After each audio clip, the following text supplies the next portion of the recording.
오늘 이 밤 하나님께서 허락하신 말씀은 요한계시록 15장 1절부터 8절까지 말씀이 되겠습니다. 요한계시록 15장 1절로부터 8절까지 우리 15장 전체를 보도록 하겠습니다. 다 찾으셨으면 저 한 절 여러분 한 절 돌아가며 교독하면서 우리가 읽고 또 말씀을 깨닫기 원합니다. 15장 1절부터 8절입니다. 또 하늘에 크고 이상한 다른 이적을 보매 일곱 천사가 일곱 재앙을 가졌으니 곧 마지막 재앙이라. 하나님의 진노가 이곳으로 마치리로다.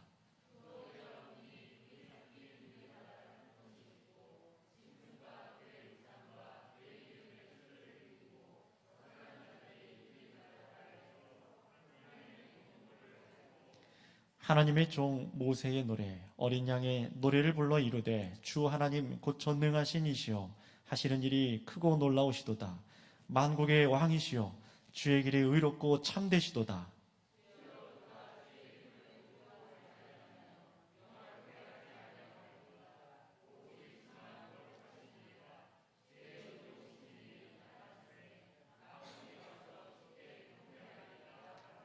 또 이 일 후에 내가 보니 하늘에 증거장막의 성전이 열리며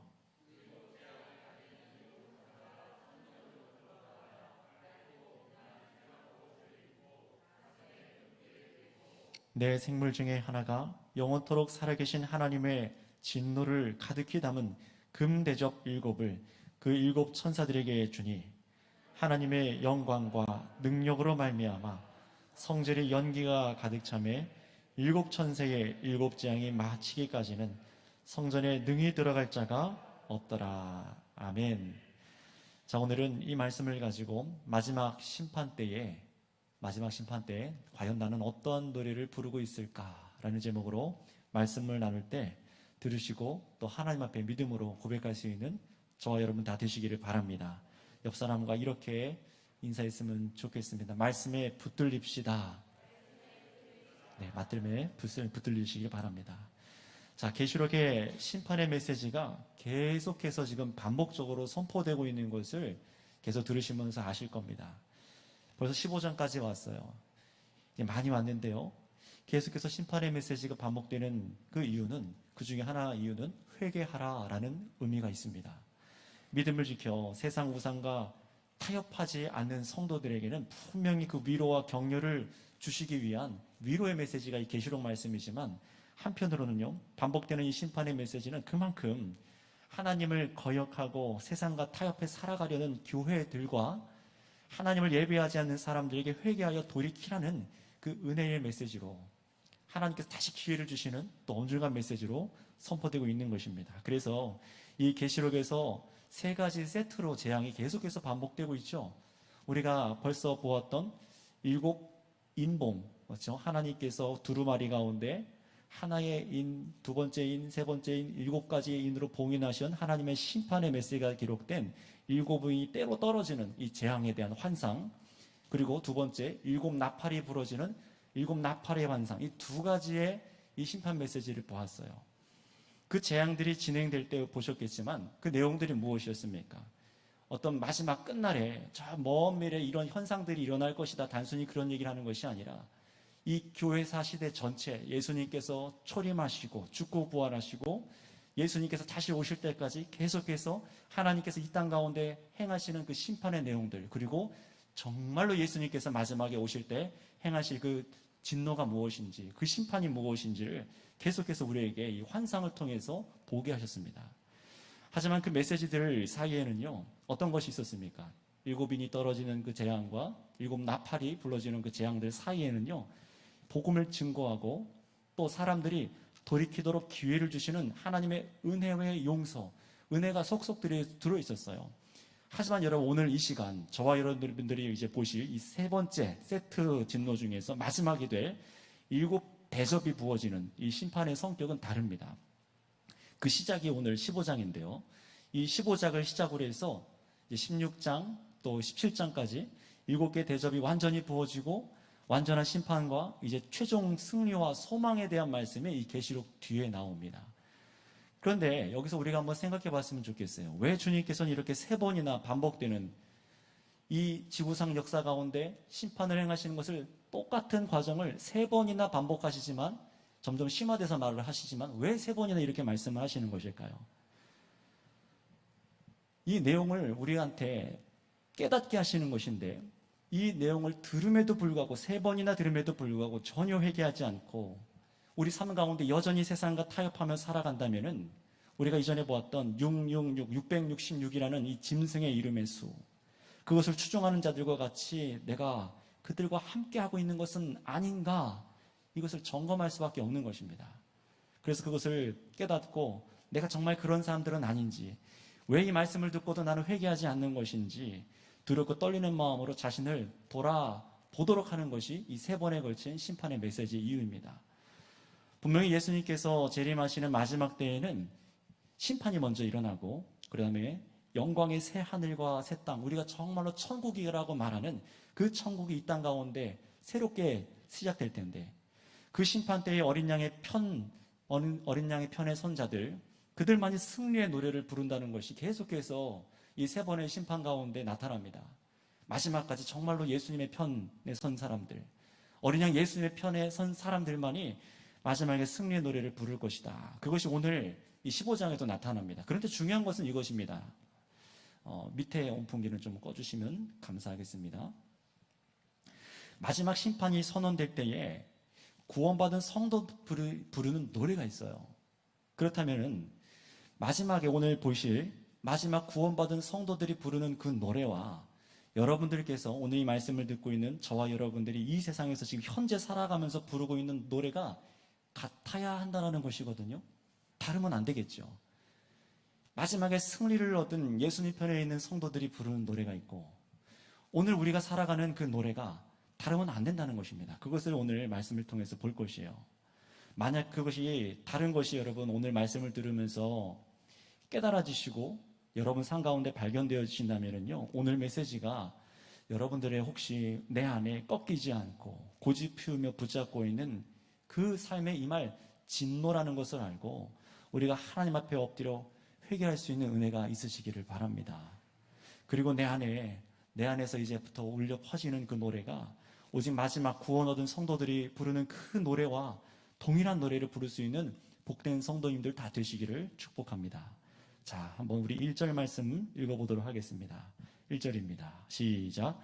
또 하늘에 크고 이상한 다른 이적을 보매 7 천사가 7 재앙을 가졌으니 곧 마지막 재앙이라.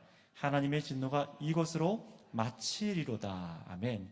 자, 여기서 또 강조드립니다. 주의하실 것이 있어요. 이 7인 재앙이 있었고 7 나팔 재앙이 있을 때도 제가 말씀드렸지만 이 15장에서 뭐라고 해서 시작합니까? 또 하늘에 크고 이상한 다른 이적을 보매라는 말씀은요, 앞에 14장 사건이 있고 그 다음 시간 흐름상에 그 다음에 역사 속에 이런 사건이 일어날 것이다 라고 말하는 것이 아닙니다. 이것을 잘 이해하셔야 돼요. 7 인의 재앙이 있고 이것이 끝나면 그 다음에 역사 속에 나팔 재앙이 있고 나팔 재앙이 끝나고 그 다음에 역사 속에 이 7 대접 나팔에 7 대접의 진노가 있는 것이 아니라는 거예요. 이것은 어떤 것이냐면요, 똑같은 사건을 3번이나 반복해서 보여주는 겁니다. 똑같은 사건을요. 그 대신 다른 각도로 보여주고 있는 거예요. 왜 그런 거 있잖아요. 지금 저를 비추고 있는 카메라가 몇 대가 있어요. 앞에 하나, 옆에 하나, 예전에 여기도 하나 달려 있었는데 이 3가지 장면으로 보여주는 겁니다. 그러나 강조점은 다른다는 거예요. 바로 그래서 여기서 말하고 있는 이제 마지막 재앙이라는 것은 이 환상의 순서상 마지막 재앙이라는 것이지 정말 역사 끝에 또다시 이 심판이 반복된다는 것이 아니라는 것입니다. 이것을 좀 잘 들어두셔야지 나중에 여러분들이 이단들이 혹시 공격을 해도 누가 이 계시록을 물어봐도 여러분이 다시 읽을 때도 헷갈리지 않으실 수가 있어요. 자, 그렇다면 여러분 이 15장은요 마지막 7 대접 재앙이 시작될 것을 알리면서 마지막 재앙이다, 그리고 이것으로 하나님의 진노가 맞춰질 것이다 라고 말씀하시는데요, 이 3가지 세트 7인, 7 나팔, 7 대접 심판은요 우리가 시간상 쭉 하나씩 이루어지는 것이 아니라고 금방도 말씀드렸습니다. 그래서 이 14장에서 앞에서 우리가 봤던 14장에서 분명히 마지막 예수님 재림 때에 일어날 추수의 심판에 대한 환상이 끝났음에도 불구하고 또 15장에 와서 뭐라고 합니까? 마지막 재앙이 7 천사들을 통해 일어난다라고 말씀하시는데 이거는 앞뒤에 이 말씀이 충돌된 이상한 것이 아닙니다. 반복이에요, 반복.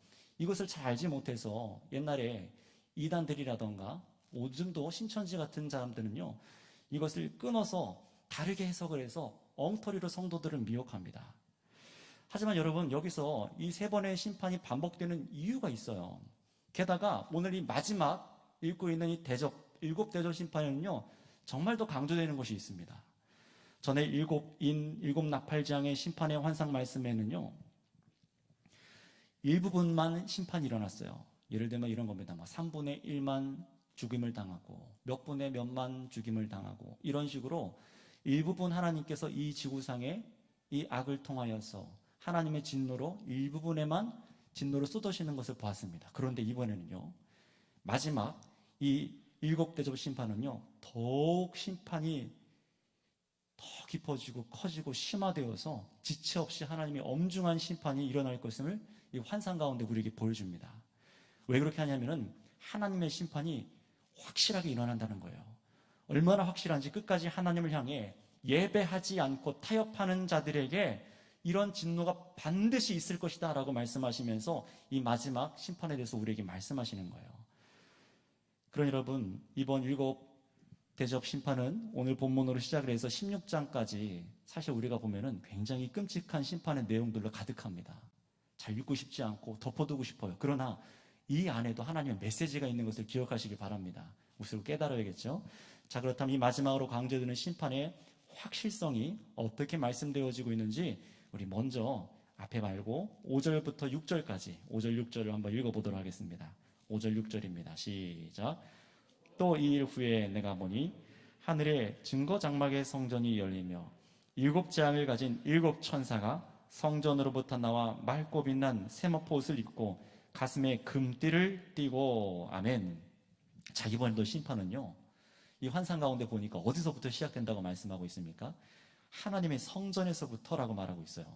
많은 이 사람들이 깨닫지 못하는 것이 무엇입니까? 지구가 종말이 올 것이다 라고 생각은 하지만 그게 우연히 그냥 별과 별의 충돌로, 운석 충돌로, 아니면은 그냥 이 땅 가운데 핵전쟁이 일어나서 자연적으로, 인위적으로 종말이 올 거라고 생각을 합니다. 그러나 그것이 아니라 성경이 밝혀주고 있는 진리는 무엇이냐면은 이것이 하나님의 성전으로부터 하나님의 뜻대로 지금 일어나고 있는 심판들이라고 얘기를 하는 거예요. 마지막도 그리 될 것이라고 말하는 겁니다. 그래서 어디서 시작됩니까? 심판이 하나님의 성전에서부터라는 것을 환상 가운데 이걸 의미를 통해서 깨닫게 하시는 거예요. 그런데 여러분 보시면은요, 이 5절 그냥 성전이라고 말하지 않고 하나님이 계신 성전이라고 하지 않고 증거 장막의 성전이라고 하죠. 증거 장막의 성전. 다시 말하면 성전을 증거 장막이라고 하는 거예요. 여러분 이게 무슨 말인지 아십니까? 증거, 장막. 강조드리는 이유가 있습니다. 왜 이렇게 표현했는지 설명을 잘 들으셔야 돼요. 잘 들으셔야 돼요. 장막이라는 것은 구약 성경에 보면은 하나님께서 이스라엘 백성들을 광야에서 만나주시던 그 장소가 장막입니다. 은혜의 장소예요. 그 상징으로 장막 안에는 뭐가 있었습니까? 하나님의 이 두 돌판, 율법, 법궤가 있는 모세에게 시내산에서 주었던 십계명이 들어있죠. 이것을 언약의 돌판, 십계명, 곧 증거라고 하는 거예요. 증거. 그래서 이 돌판을 넣어두었던 그 궤를, 상자를 증거궤라고 불렀습니다. 제사장들이 그래서 광야에서 하나님의 구름 기둥과 불 기둥이 광야에서 이동하기 시작하면 어떻게 했냐면은 이 하나님의 계명이 들은 증거궤를 어깨에 메고 제사장들이 이동하기 시작했어요. 그리고 어떻게 합니까? 구름 기둥과 불 기둥이 멈춰지면은 장막을 탁 펴요. 그리고 그 속에 증거궤를 넣고 거기다가 하나님의 임재하심과 하나님의 은혜가 이 자리에 있다라는 것을 성도들이 알았습니다. 신약에 와서는 어떻냐면요, 사도행전에서 모세가 광야에서 만들던 이동하던 성막이 바로 이 하늘에 있는 원형 증거 장막을 보고 만든 것이다 라고 밝혀요. 이게 무슨 말이냐면요, 모세가 그냥 증거궤를 만들고 하나님의 돌판을 받고 그리고 성막을 그냥 자기 알아서 만든 것이 아니라 모세가 하늘에 있는 원형, 원래 모형이라는 거죠. 원래 있는 것, 그것을 보고 자기가 이해하는 대로 만들었다라는 것을 신약에서 말합니다. 그리고 나서 오늘 계시록에 와서 이 증거 장막이라는 표현이 처음 나오는 거예요. 그런데 이 지금 이 계시록에서는요, 이 증거장막 성전이 열리더니 거기서부터 뭐가 나온다고요? 7재앙을 가진 7천사가 나온다라고 말씀을 하고 있습니다. 다 상징적인 의미들이에요. 이게 무슨 말이냐면은 간략히 말하는 이런 것입니다. 이걸 잘 기억하세요. 땅에 거하는 자들은 하나님의 명령인 계명, 증거를 거절해서 심판을 받게 된다라는 뜻이에요. 무슨 말씀인지 이해되시겠습니까? 증거 장막이 열려서 하나님의 계명이 있는, 율법과 계명이 있는, 십계명이 있는 그 증거 장막이 열려서 거기서부터 재앙을 갖고 나온 천사들이 나와요. 이게 무슨 의미라고요? 하나님의 계명을 어긴 이 땅의 사람들에게 하나님의 증거를 토대로 해서 심판이 내려진다라는 의미라는 거예요. 이해가 되셨습니까? 이거 잘 기억하셔야 돼요. 왜냐하면 이것 때문에 사람들이 신천지에 넘어가고, 이것 때문에, 이 구절 때문에 지금 신천지의 사람들이 저 과천에 모여서 그 난리를 치는 거예요. 왜 그런지 좀 설명을 해드릴게요. 신천지 이만희가 이 증거 장막에 들어가서 증거를 보고 왔다라고 자기는 주장을 해요. 이렇게 주장을 합니다. 실제로요. 그게 어디 있다고 말할까요?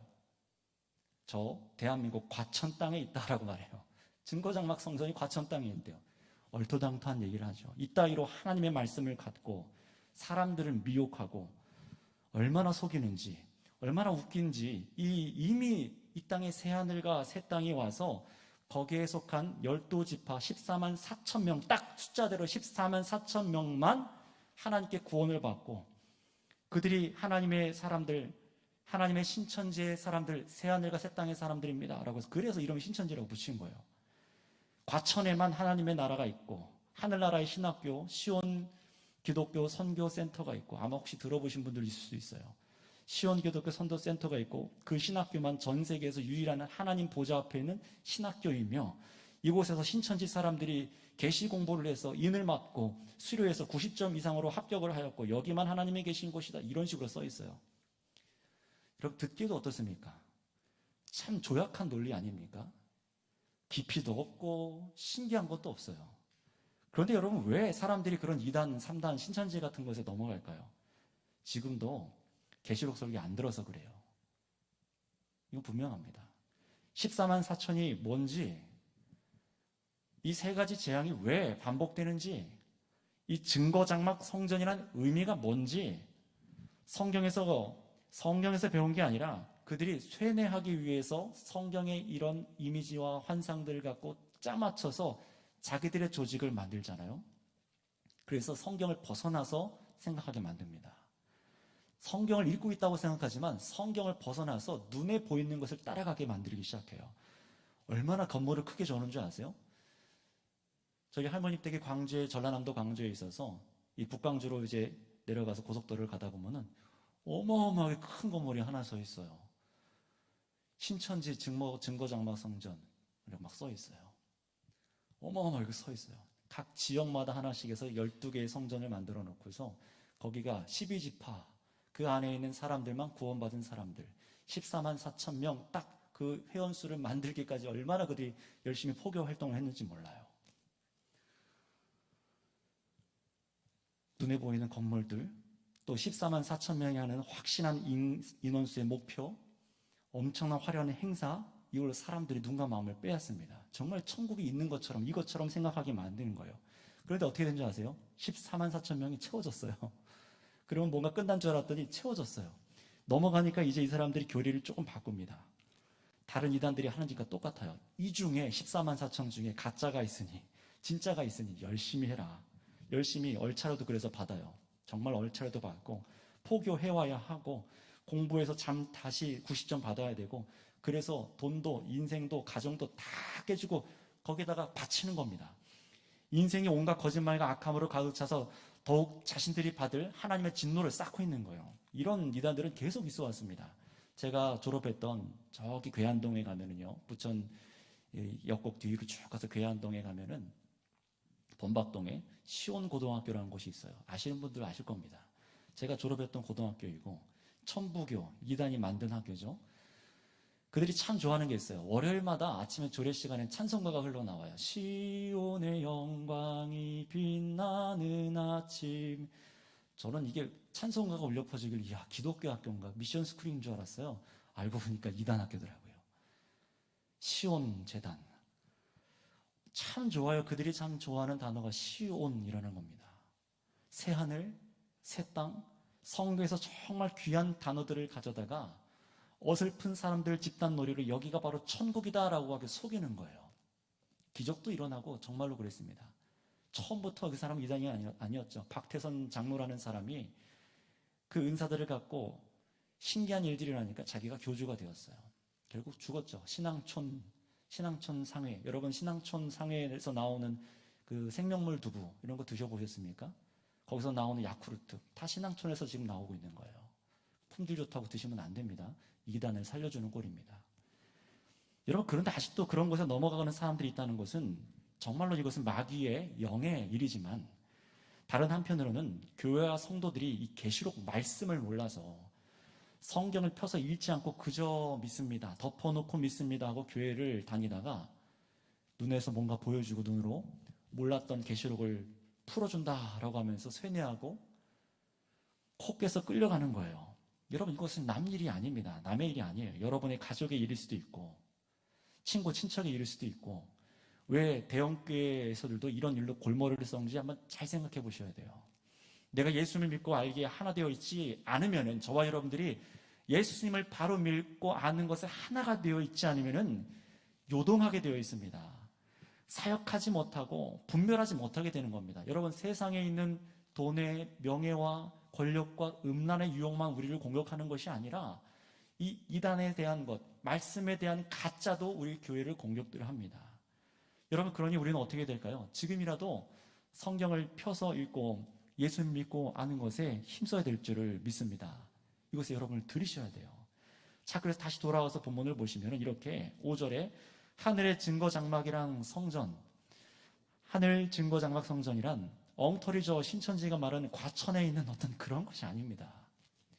사람이 돌로 부시면 부셔지는 그런 것이 아닙니다.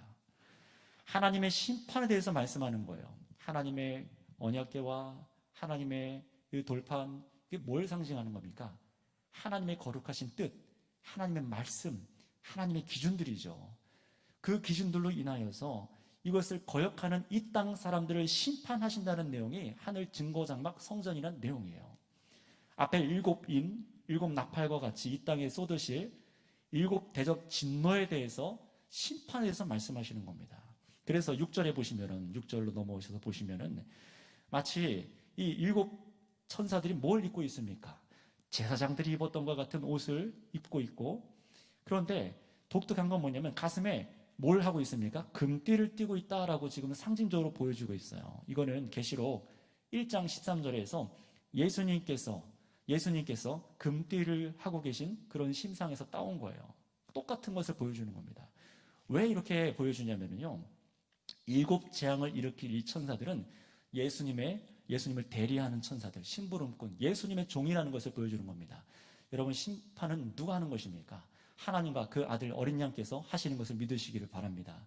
세상 사람이, 이만희가, 어떤 누가 하는 것이 아니라 그리스도께서 자신의 주권으로 인하여 심판하신다는 거예요. 이 이어지는 7절을 한번 우리가 읽어봤으면 좋겠습니다. 7절입니다. 시작.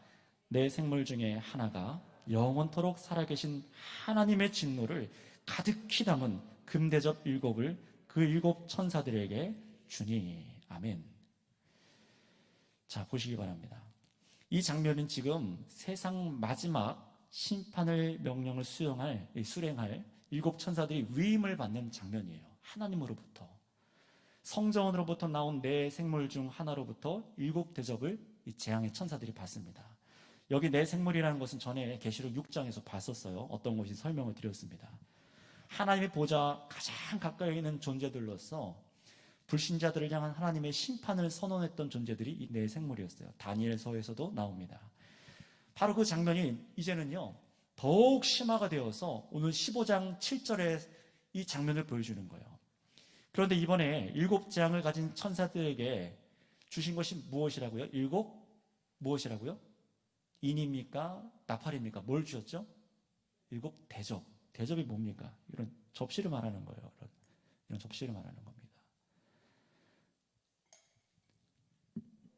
이 대접 심판이 어떤 의미로 마지막에 있는 것인지 알기 위해서 계시록 안에서 좀 먼저 이해를 해봤으면 좋겠어요. 왜 하필 대접인가? 일곱 인이라는 것도 의미가 있었고 나팔도 의미가 있었고 이 일곱 대접이라는 것도 의미가 있어요. 어떤 의미인지 한번 짚고 넘어가 보겠습니다. 5장 8절입니다.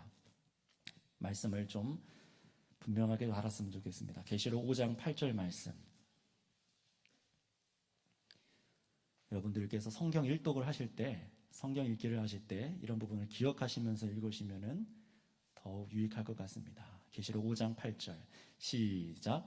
그 두루마리를 취하심에 내 생물과 24장로들이 그 어린 양 앞에 엎드려 각각 검은고와 향이 가득한 금 대접을 가졌으니 이 향은 성도들의 기도리라. 아멘.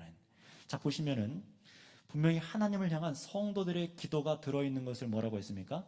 금대접이라고 해요. 금대접. 그렇다면 여러분, 이 계시록의 안에서 성도들의 기도는 어떤 것이었습니까? 하나님께 올려지는 기도가 금대접 안에 들어서 올려지는데 성도들의 기도는 무엇이었죠?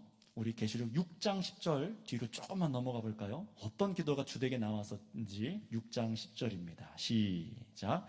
큰 소리로 불러 이르되 거룩하고 참되신 대주제여 땅에 거하는 자들을 심판하여 우리 피를 갚아주지 아니하시기를 어느 때까지 하려 하시나이까 하니. 아멘. 이게 무엇입니까? 교회를 박해하는 세상에서 인내하고 타협하지 않고 순교하기까지 믿음을 버리지 않은 성도들의 탄원의 기도죠. 탄원의 기도인 거예요. 언제까지 하나님 참으시렵니까? 이 세상의 악한 일들을 보면서 언제까지 참으시렵니까? 여러분, 우리 그런 거 있잖아요. 저 악인들, 악하게 구는 사람들 언제까지 주님 참으시렵니까? 정말 직접적으로 우리가 하나님 언제까지 악을 두고 보시렵니까? 하는 이런 우리 기도도 될 수 있겠지만 여기서는요, 성도님들께서 세상에 믿음을 지키기 위해 고군분투하는 그 신음소리들이 있잖아요. 끙끙을 앓는 참는 소리. 여러분들께서 죄악과 싸우면서 정말 힘들어서 물러서지 않고 버티다가 주님만 의지하는 고백들, 주님 제가 참겠습니다 하는 이런 고백들, 이게 다 탄원의 기도들이에요. 탄원의 기도들이요. 그런데 이런 기도에 주님께서 뭐라고 대답하셨습니까? 하나님 언제까지 참으십니까? 6장 11절 우리 주님의 대답을 읽어보도록 하겠습니다. 6장 11절입니다. 시작.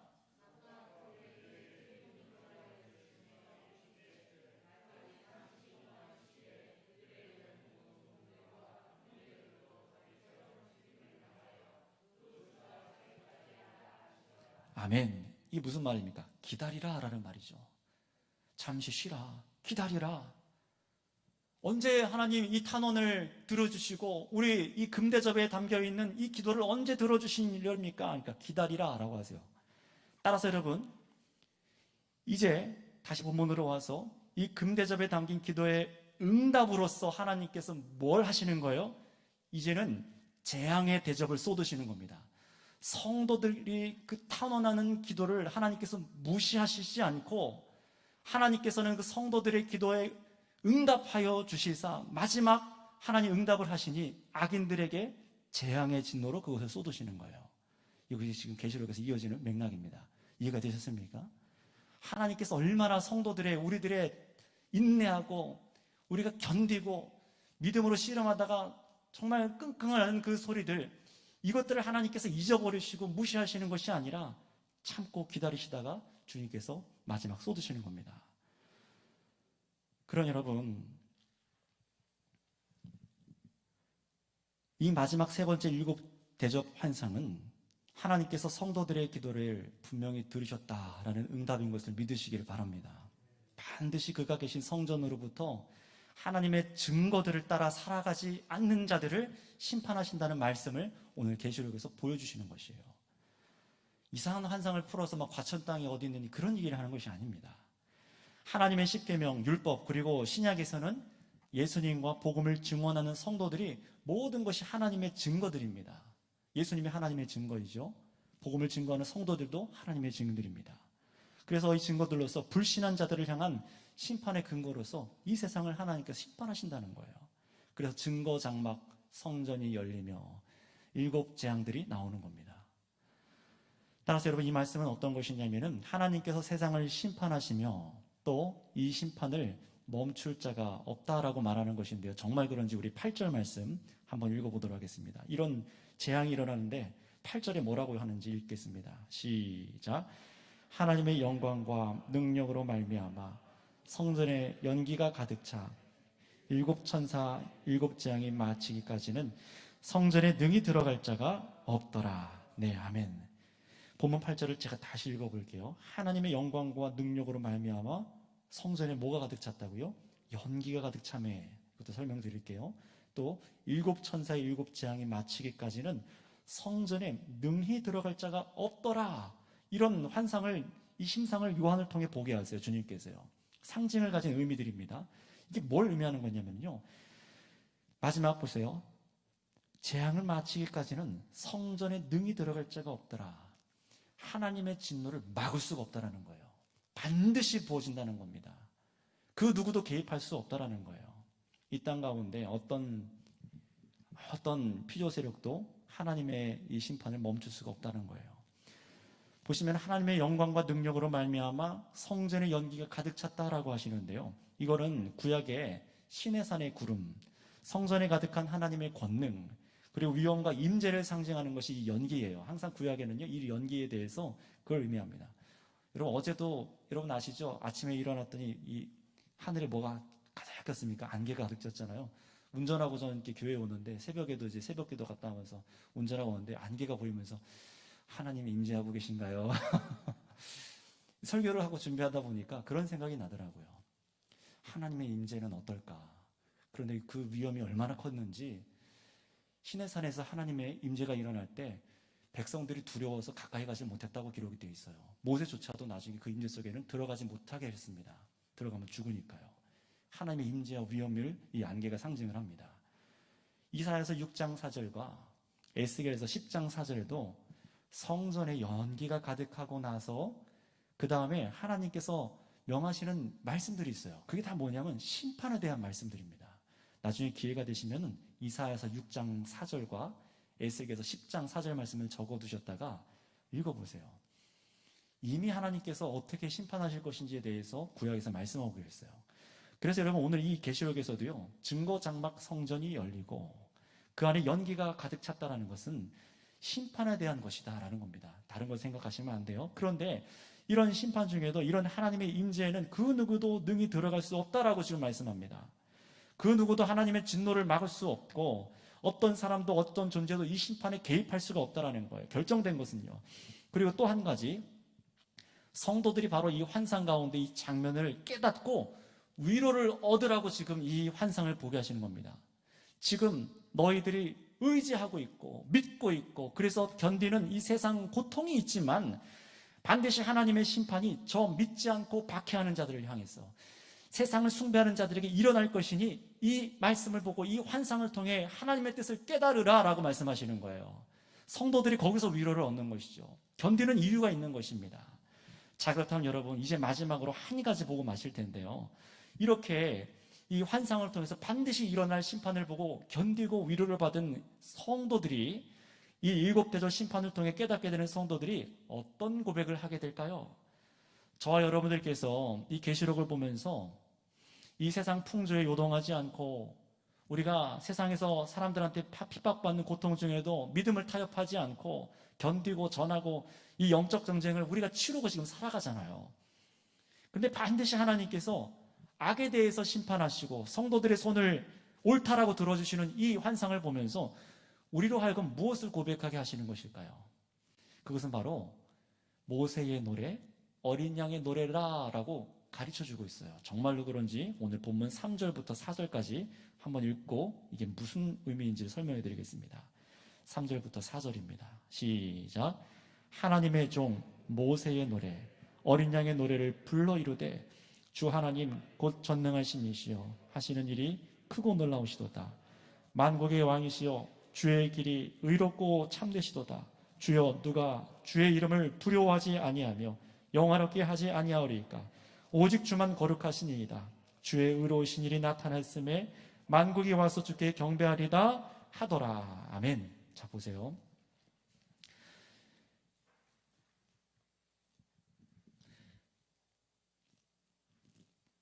이것이 지금 저와 여러분들이 보는 역사 마지막에 하나님의 심판이 일어나고 불러야 될 노래라 우리한테 가르치고 있는 겁니다. 한번 따라해 주시면 감사하겠습니다. 모세의 노래, 어린 양의 노래. 결국은 모세의 노래에서 어린 양의 노래로 우리가 흘러가는 걸 볼 텐데요. 이게 무엇인지 설명하고 마칠게요. 자, 4절에도 보시니까요. 2절, 3절, 4절 쭉 보시면은요. 먼저 2절에 보시면니까요. 요한이 환상 가운데 이번에는 이런 심상을 봐요. 2절을 보세요. 또 내가 보니 불이 섞인 유리바다 같은 것이 있고, 진짜 바다를 말하는 겁니다. 근데 유리바다 같은 것이래요. 이 바닷가에 서서 성도들이 하나님의 검은고, 이 승리를 상징하는 악기입니다. 노래하는 그 승리의 찬양을 부른다는 거예요. 어디 서서요? 유리 바닷가에 서서 성도들이 하나님을 찬양하고 있다는 것을 이 이미지로 보여줘요. 제가 이미 이 앞에서 이전에 유리 바다가 무엇인지 설명해 드린 적이 있습니다. 계시록에서 바다는 무엇을 상징합니까? 계시록에서 바다는 뱀, 사탄이 올라오는 무저갱이 있는 지옥을 상징하는 것이 바다예요. 그래서 보아왔던 것처럼 세상을 미혹하고 군림하며 교회를 공격하는 이 짐승을 설명할 때도 그 짐승이 어디서 올라왔다고 기록하고 있었죠? 바다였죠. 우리가 생각하는 경치 좋다 그런 거 아닙니다. 계시록을 보면서 바다에서 올라왔다 하니까 진짜 막 그런 바다를 생각하시면 안 되고요. 상징적인 의미예요. 왜냐하면 고대 사람들 같은 경우는요, 이 바다를 헤아릴 수 없는 괴물이 사는 곳, 그렇게 생각을 하는 인식들이 있었기 때문에 그걸 심상을 가져와서 쓰는 겁니다. 결국 여러분, 이 계시록에서 의미하는 바다는 요동하고 혼돈하며 소란한 세상의 마귀의 유혹을 상징하는 것이 바다입니다. 요동치는 바다. 그런데 여러분, 오늘 이 2절 본문을 잘 보세요. 이 하늘에 있는 바다, 하나님께서 보좌 가운데 성도들과 함께 서 있는 이 바다에는요, 이 하늘에는요, 우리가 생각하는 그런 바다는 없습니다. 마귀가 요동하고 무질서하게 하며 혼돈하게 하는 그런 바다는 없고, 뭐가 있다고요? 유리와 같은 바다라고 되어 있죠. 수정처럼 단단히 굳은 바다만 보입니다. 이게 무슨 상징이냐면은 예수님께서 십자가에서 죽고 부활하셔서 악의 세력을 패배시키셔서 마귀의 처소로 상징되는 바다를 잔잔하게 만드셨다라는 의미입니다. 게다가 이 묘사를 잘 보세요. 불이 섞인 유리바다 같은 것이 있고라고 해요. 계시록이나 구약에서 계속 불은 어떤 상징이냐면 전부 다 하나님의 심판을 상징했습니다. 다시 말하면 어린 양 예수님께서 마귀와 짐승들을 심판하셨다라고 말씀하시는 거예요. 모든 세력을 하나님께서 이기셨다, 마귀의 세력을 잠잠하게 하셨다라고 하시는 겁니다. 이것은요, 다니엘서 7장 10절에서 11절 말씀이 예언하는 것의 성취예요. 제가 한번 읽어드릴 테니까 들어보시기 바랍니다. 불이 강처럼 흘러 그 앞에서 나오며 그를 섬기는 자는 천천히요, 그 앞에서 모셔 선 자는 만만이며 심판을 베푸는데 책들이 펴놓여 있더라. 그때에 내가 작은 뿔이 말하는 큰 목소리로 말미암아 주목하여 보는 사이에 짐승이 죽임을 당하고 그의 시체가 상한 바 되어 타오르는 불에 던져졌으며 라고 말을 합니다. 바로 이 다니엘서 말씀의 성취가 이 계시록 말씀이에요. 마귀가 패배되어서 자신의 거처에서 패배한다는 겁니다. 이 세상 마귀가 세운 하나님을 대적하는 악한 세상 나라들, 13장에서 보셨죠? 교회를 박해하고 미혹하는 온갖 거짓 교사들을 주님께서는 멸망시켜 지옥 구덩이로 던져 넣으셔서 더 이상 성도들을 요동하지 못하게 막아주시는 것이 유리바다라는 상징이에요.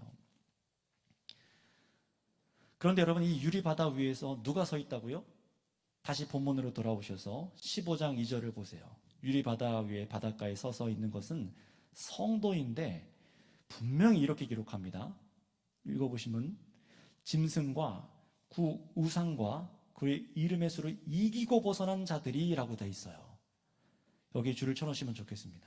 짐승과 그 우상과 그의 이름의 수를 이기고 벗어난 자들이 유리바닷가에서 노래한다라고 되어 있습니다. 이 부분을 잘 집중하셔야 됩니다. 이게 무슨 말입니까? 세상 우상들을 거절하고 타협하지 않는 자들만 서 있다는 거예요. 돈과 명예와 권세와 온갖 더러운 음란과 쾌락을 따라 살며 하나님의 말씀을 결국 버리고 타락한 사람들의 본성을 따라 세상 숭배하고 자신의 죄악을 부추기고 옹호해주는 그런 거짓 선지자들의 유혹에 넘어가지 않은 사람들, 그들만이 어디에 있다고요? 유리바다 위에 서 있다라고 합니다. 그렇지 않은 자들은 어디 있을까요? 마귀와 함께 영원한 불못으로 같이 떨어지는 것이죠. 여러분, 그렇다면은 이들이 누구입니까? 단순히 그냥 예수 믿는 성도라고 말하지 않고 이 땅에서 저와 여러분들이 살아가는 지금 현재 이 땅에서 예수님께서 다시 오시는 날까지 주님의 그 승리, 주님의 그 은혜, 주님의 가르치신 말씀에서 벗어나지 않고 살아가는 이들이 참된 성도들인 것을 믿으시기를 바랍니다. 666이라는 수가 가진 상징들을 여러분들께서 잘 들으셨던 것처럼 마귀는 불완전한 존재예요. 삼위일체 하나님도 따라했지만 불완전한 존재입니다. 그래서 완전수인 7 빼서 6이었죠. 만약에 하나님을 상징할 성부, 성자, 성령을 숫자로 상징할 수 있다면 777이었을 거예요. 그러나 마귀는 어땠습니까? 불완전한 존재로 666이었죠. 근데 그것은 그런 마귀를 추정하는 사람들도 마찬가지였어요. 예수님을 따르지 않는 사람들도 666, 부족한 불완전한 사람들이라는 겁니다. 그래서 그런 사람들이 추구하고 마귀가 사용하는 세상과 사람들을 의해서 이 모든 것을 의지해 살아가는 그 사회 문화, 관례, 관행, 종교적인 악습들에서 벗어나서 순결하게 믿음을 지켜 살아간 인내한 사람들이 이 유리바다 위에서 마지막에 하나님을 찬양하고 구원을 얻은 자들이라고 성경이 지금 메시지를 던지고 있는 겁니다. 이들이 이기고 벗어났다는 말씀에 주목하세요. 이기고 벗어났대요. 편하게 성도가 그 구원의 도성에 이르는 것이 아니라 싸우고 끝내 이긴 것입니다. 여러분, 싸워 이기시기를 바랍니다. 믿음의 싸움을 하시기 바랍니다. 세상의 불편을 감수한 자들이 바로 이 사람들이에요.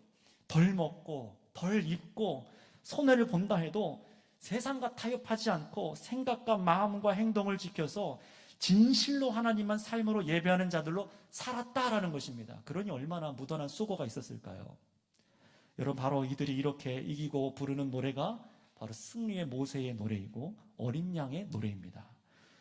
구약에서 모세가 출애굽 이후에 홍해가 갈라지고 짐승으로 상징되던 애국 군대가 거기서 다 수장되고 수몰되고 나서 바닷가에 서서 모세와 백성들이 무슨 노래를 불렀습니까? 모세의 종의 노래. 나중에 출애굽기를 찾아보세요. 바닷가에 서서 하나님께서 악을 이기셨습니다, 심판하셨습니다 하고 모세가 구원과 승리의 노래를 불러요. 생각해 보시기 바랍니다. 모세와 백성들이 가진 무기들은 무엇이었죠? 홍해바다를 건넜던 이스라엘 백성들의 무기는 무엇이었습니까? 칼, 병거, 명예, 돈 이런 거 없었습니다. 이런 거 아닙니다. 오직 그들의 무기는 믿음인 줄 믿습니다. 믿음이었어요. 믿음 하나, 순종의 행동, 이게 전부였습니다. 그게 그들의 믿음이었고 무기였습니다. 병거와 같은 세강 무기, 강력한 힘, 권세 그런 거 없이 오직 하나님의 말씀만 믿고 따른 거예요. 그것이 하나님의 성도의 무기이고 그 무기를 쥐고 잔 사람들만이 이 노래를 부를 자격이 있는 것입니다. 우리의 구원이 세상 권세, 돈, 명예, 능력에 있지 않고 오직 하나님께만 있음을 믿으시기 바랍니다. 이런 어린 양의 노래도 누누이 설명제가 드렸던 것처럼 십자가 희생의 삶이에요. 이제는요. 예수님께서 십자가로 보여주신 죽음으로 악을 이기셨습니다. 십자가로 죽음으로 악을 이기셨어요. 희생으로 악을 이기셨습니다. 바로 그 일을 이제는 나의 삶으로, 나의 능력으로, 내가 인생 살아갈 유일한 가치로, 양식으로 삼은 자들이 부른 노래가 바로 어린 양의 노래입니다.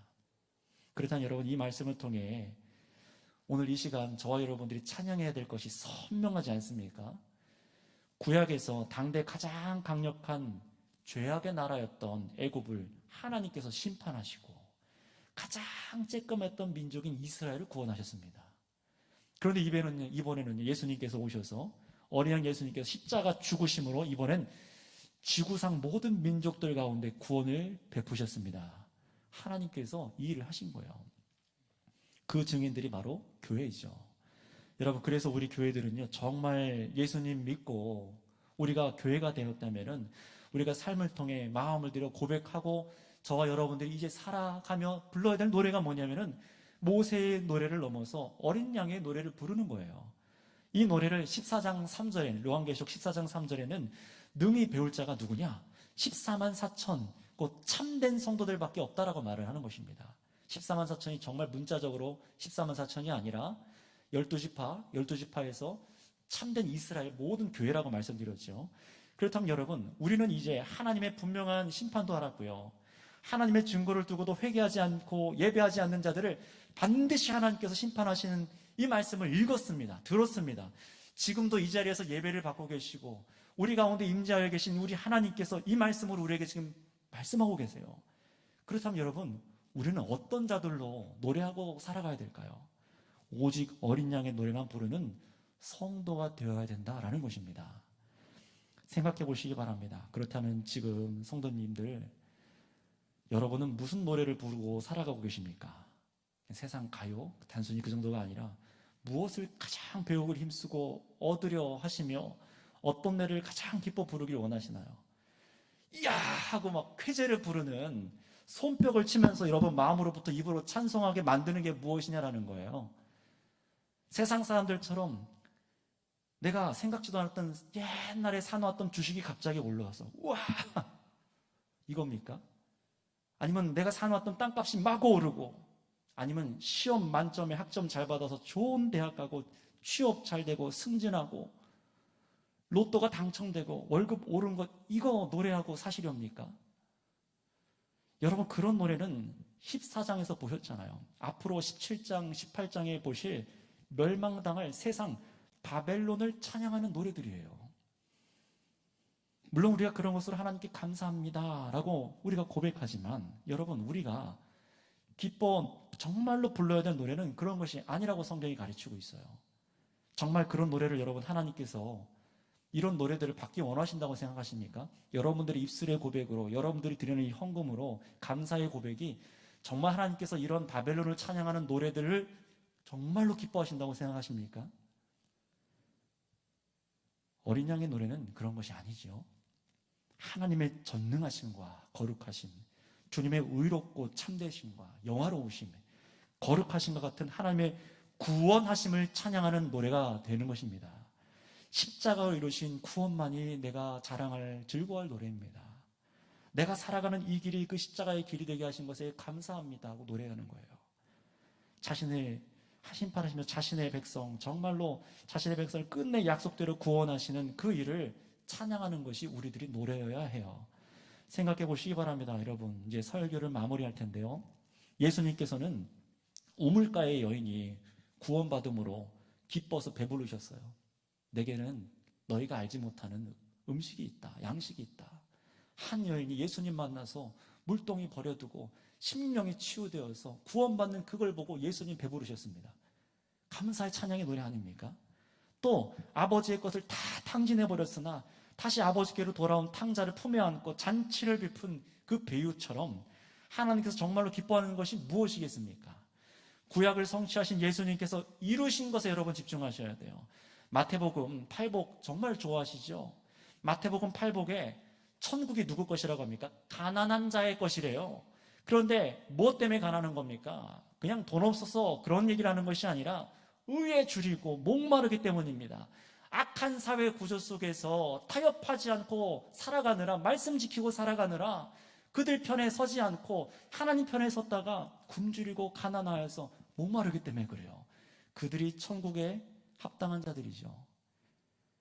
하나님의 의의 심판과 억누르는 자들의 구원을 바라는 노래, 하나님의 말씀을 따라 살다가 핍박당하는 삶 때문에 그렇게 가난해진 거예요. 그럼에도 하나님의 품에 안는 것을 가장 즐거이 여기고 주님을 증거해서 한 영혼이 주께로 돌아오는 것, 그리고 이 땅에 어떤 풍랑이 와도 요동하지 않고 내가 타협하지 않게 된 것에 노래하고, 여러분이 구원의 은혜를 따라 말씀이 가르치는 대로 순종하여서 정말 우리가 하나 된 예수님의 몸된 교회가 되시기를 바랍니다. 이것을 지키고 성숙하여지는 것, 내가 이런 교회가 되었습니다. 주님, 내가 이렇게 흔들리지 않고 하나 된 사랑하는 교회가 되었고 이 세상을 이길 수 있는 교회가 되었습니다. 누가 뭐래도 내 자존심으로 대하지 않고 내 감정대로 이제 살지 않고 세상에 썩어져가는 구습대로 살지 않고 정말 주님의 뜻대로 하나님의 성품대로 살게 하신 것에 감사를 드립니다. 여러분, 이 노래를 부르시고 계십니까? 우리가 이 노래를 불러야 할 줄 믿습니다. 이런 노래와 찬양으로 하나님을 높여드리고자 하는 마음이 정말로 저와 여러분들 마음 가운데 영원히 있으시기를 바랍니다. 더 풍성히 우리 가운데 부어주시기를 기도하시기를 바랍니다. 함께 이 시간 기도합니다. 오늘 이 설교 제목대로 여러분 마지막 그날